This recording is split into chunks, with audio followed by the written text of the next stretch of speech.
just after 8 o'clock Friday mornings, and we always take this time to talk with our local restaurateurs and chefs about their signature dishes, their histories, their locations.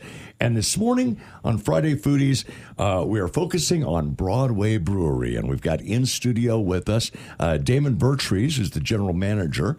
Good morning, Damon. Morning, Mo. Thanks for having me. And also Tim Gibbons, who is a longtime friend of the owners, works with the Missouri Rural Crisis Center, Patchwork Farms, and the like.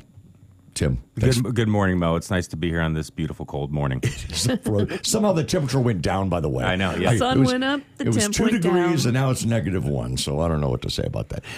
Broadway Brewery has been around for a while now, and of course they started with that location that was downstairs in that area on Broadway. Is that right? Yeah, if you remember, Uprise Bakery used to be there. That is where that used to be. Yep. Okay. And then now, of course, they serve beer there. We'll talk about the brewery in a moment, and also a delicious menu. But then there's a new location of Broadway Brewery as well, too, which is over on 9th Street. Yeah, on 9th Street.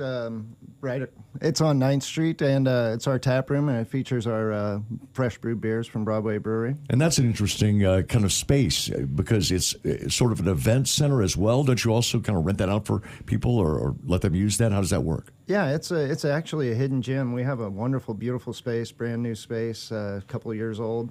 And it's a great space available for rent for private events. We'd love to rent it out a few more times. And it's a great place to watch a Tigers game or a Chiefs game as well. Hidden gem. We were talking about True Falls. Can you watch the basketball game tomorrow night?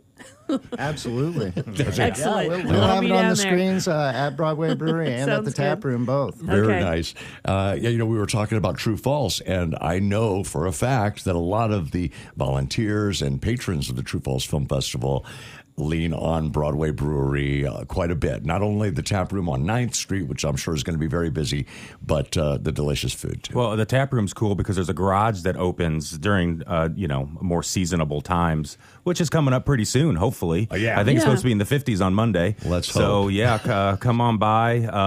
Great artwork up on the walls. It's a really lovely space. It not only features great beer, but also just has a really good ambiance. Yeah, it just feels really inviting there. Both spaces, I think. You go down into this cool kind of dark space, and then it's just very welcoming, I feel like, when you go into the Broadway Brewery. And the tap room just feels like a really cool venue. The tap room's a fun place to hang out, for sure. Yeah, it always seems to be really active and crowds in there and having a good time.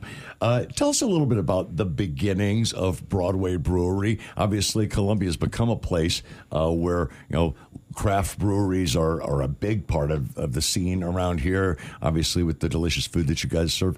Where did it all start? Well, both craft breweries, and that's sort of a thing across the country as well. Sure. But what really sets, I think, the brewery apart is not only their great beer, but the fact that they're a local food restaurant. That's the origins of the Broadway Brewery. It came out of the importance of supporting local food, good tasting food, local farmers, local economies. Walker Claridge is the person that originally opened the Root Cellar. The Root Cellar moved next door to them downstairs for a quick minute, and then the brewery expanded. But that's what it's about, and it was always about cultivation and fermentation. What is a slogan of the Broadway Brewery, which sort of plays off the brewing process with the fermentation, but it's also the idea that you bring people into the same room, share a beer, and you really cultivate relationships. And Paul Dickerson is, he was a home brewer before the brewery started. He's one of the co-owners, and he's a really good brewer, and that's, bringing local food together with great local beer. It's a perfect combination. There are a lot of restaurants in Columbia that do a lot of business with Patchwork Farms, and you can really taste the freshness at those places, And we actually ate at Broadway Brewery Sunday. We were there for brunch, and I was there last night for dinner as well. By the way, Mark, our waiter, was great. He did a fantastic job, and everything was delicious. That food that you guys are serving, like I said, it does have that great local flavor. The vegetables are all super fresh, and that's all by design, right? Oh, absolutely. We have relationships with Buttonwood Farms from California, Missouri, where we get our poultry and our eggs. We also get fresh produce in season from Tarabella Farms, which is owned by our original owner, Walker Claridge. We feature Wagyu beef from Nooner Farms in Westphalia. Oh, man, the special last night was like bacon-wrapped Wagyu filet. Oh, man. So that's a lot of, you're listing off just a lot of local, regional places that you're getting your supplies and your food from, and that's what makes the difference. Yeah, quality local ingredients is where it's at, and I feel very fortunate, like I'm in the right place at the right time. If the global supply chain breaks down, we're mostly getting stuff locally from our local farmers. They're just rolling up in box trucks from their local farm. Yeah. And when we see it, when we do have food issues, like I don't want to get into egg prices right now, but Me either, I know, by the but way. I buy local eggs, and those prices really haven't gone up very much. No, So mine either. just support your local producers. Not only does it taste better, but it circulates money in our local economies. That's what the Broadway Brewery is all about, and not only about supporting. Come into the brewery for sure. But when you go anywhere, really support local farmers, support local communities, support local economies. It, like you said, Mo, it tastes better, but there's icing on that cake as well. Right. And, that's kind of why we talked about this. This is kind of why Friday Foodies began, was we noticed during the pandemic that people were ordering curbside and tipping 30%. And you realized that maybe we were taking our local restaurants for granted for a little while. And suddenly we came to that realization. So it's great that you guys survived the pandemic and everything. Let's talk a little bit about the food, because I went in Sunday. We had a brunch, met another couple there. There was a True False event that was going on, so we went there first. I had the blueberry and banana pancake. Fantastic. Biscuits and gravy. Wonderful. That's great. You guys have a interesting brunch menu. Oh, absolutely.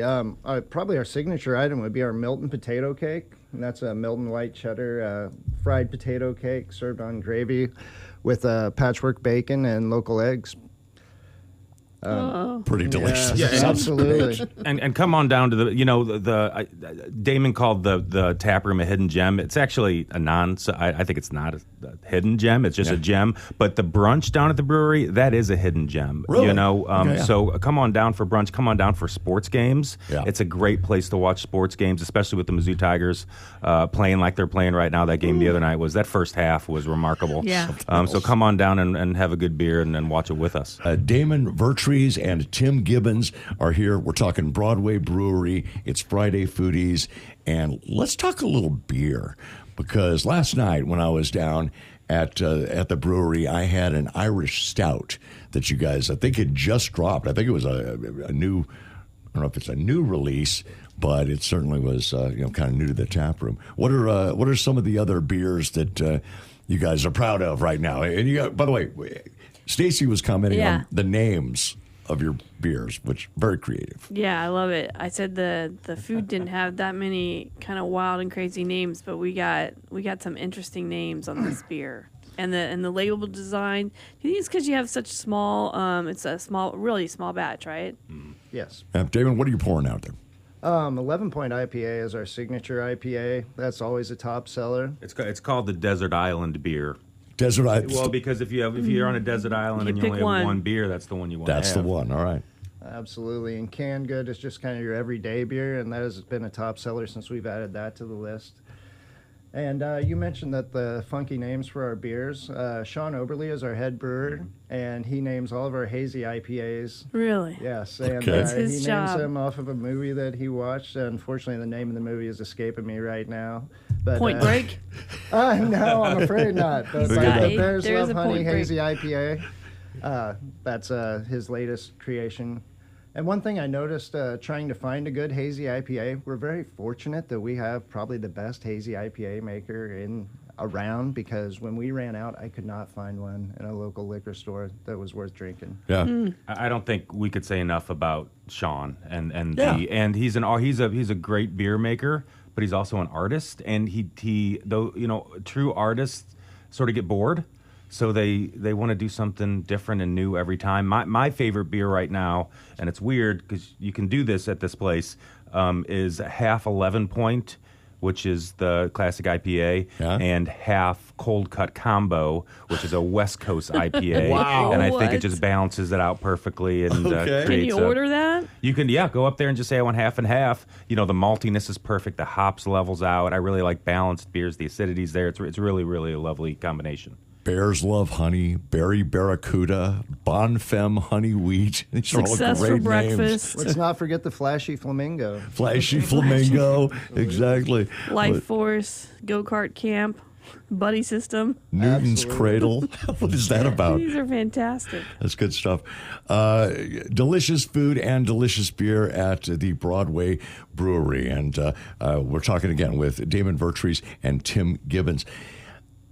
Tell us a little bit about the future of Broadway Brewery. Is there going to be an expansion anytime soon? What's this? Is this where you're set? Has there been any even thought of that? There have been thoughts, but there's nothing concrete right now. We're just trying to expand our market share where we're at right now. Yeah, I think the craft brewery scene is a tough place to be in. I mean, you got to make sure you create good beer, which is one thing that the Broadway Brewery does well. But you can't expand too much because there's just so much competition out there, which is a great thing. Having competition is a lovely thing because high tide rises all shit, raises all ships. Exactly. So just really concentrating on what the brewery does well. Local food and great beer. Yeah. I think it's a perfect combination, and why fix something if it ain't broken? All right, we got to run through the menu a little bit one more time here. Some of their sharing plates that you might want to catch. The Porter Dip, which is a mix of blended cheeses, spices, house-brewed porter beer served with warm pretzels. Man, I love a good pretzel dip. That's great. They've got a pimento dip and the Trout Hush Puppies. I was just going to comment on those. Tell us about those because I've never heard of that before. Trout Hush Puppies, well, it's just a take on our regular Hush Puppies, but we do smoked trout, and then we mix that in with the Hush Puppy batter, deep fry that, and have Chef Chris Pinder's spicy remoulade sauce, which just tops it off and makes it the best. And just a touch on I'm Chef getting Chris... a little teary-eyed. Yeah. Don't get emotional here, I'm getting Stacey. emotional about those Trout Hush Puppies. Well, absolutely, and that comes from the mind of Chef Chris Pinder, who is a longtime staple with Glenn's Cafe. He was at Glenn's Cafe for 20 years, started out as a sous chef and ended up with the chef there. And luckily, we've had him since 2017. He's just done a great job with our menu. And you guys have, of course, sandwiches and burgers. I think a lot of people don't know that you guys do pizzas there. Absolutely. Actually, one of our top sellers is our roasted mushroom pizza. It's got roasted garlic and mushrooms and the Hemi Brothers cheddar and the arugula and truffle oil. And that is a top seller. The Volpe pizza pie. That looks like me. Yeah, Right there. that one is my favorite. Right. And I'm not typically a jalapeno fan, but those I pickled am. those pickled jalapenos on that Volpe pizza are just amazing. And just let me say, I'm originally from St. Louis, going down to the Hill when I was a kid with my dad and getting Volpe salami and Asiago cheese at Viviano's, I think it was called, and driving home to South County and eating that with my dad in the car. I'll never forget it. Yeah, you're talking my language there too. And Hemi Brothers cheddar cheese. Talking about local suppliers there. That's always great. Yeah, the Hemi Brothers fried cheese curds is another top-selling sharing plate of ours. I imagine. All right, and as I said at the end of our meal, Mark was kind enough to throw that dessert menu down. And no, I'm not normally a dessert guy, but we looked it over and I thought, let's get something for the road. We went with the flourless chocolate cake with the raspberry drizzle on top of it. Oh, my goodness. Yes, Chef is great at desserts as well as entrees. We're very fortunate. That thing was just, Stacey, just melting in my mouth. Yeah. It was just the flourless chocolate, torte, just so chocolate much goodness. chocolate, and that raspberry Just with the it. right flavor. It was good. It was kind of funny. We had friends over, and the Queen opened it up and took a bite of it and handed me a bite. And I started to say something about how good it was, and I was like, if I say anything, everybody's going to want to bite, and I don't think that's going to happen tonight. So you didn't share it? We did not share, no. We just my quietly, gosh. slowly handed the fork back and forth and until it was gone. And then Good thing that hockey game was interesting. We shared a glance where suddenly we both realized what we were doing and agreed upon it. I hope your friends are listening right now. Well, one's on air and the other station. So we're I safe think that's there. our new slogan. Broadway Brewery, too good to share. Yes. I like that. That's perfect. Jamin Perfect. Bertries and Tim Gibbons from Broadway Brewery. Thanks for coming in, guys, man. It was a great visit. And appreciate the local food. Appreciate everything you guys do for Columbia. Thank you, Mo, and thank you, Stacy. Yeah, Yeah, thank you, thank Mo you. and Stacy. Y'all have a lovely day, and it's going to get warmer. So it only can get warmer, right? Can't get any colder. I got All my right. tank top ready to go.